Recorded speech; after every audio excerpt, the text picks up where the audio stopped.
हम त सुमिरन करिले गणपत के गौर के ललन के नाम।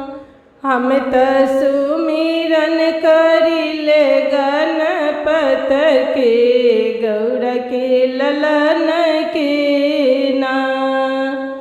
सब देवता में पहले रउर पूजनवा, सब देवता में पहले रउर पूजनवा।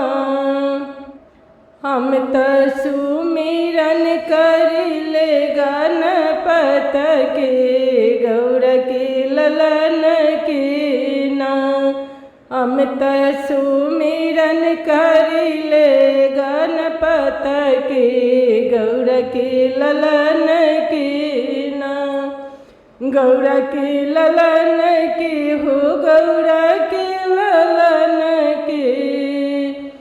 सब देवता में पहले रउर आसनवा हो, सब देवता में पहले रउर आसनवा हो। सुमिरन करिले गणपत के गौर के ललन के नाम। हथिया के सूर पौले मानुष के तनवा हो, हथिया के सूर पौले मानुष के तनवा हो।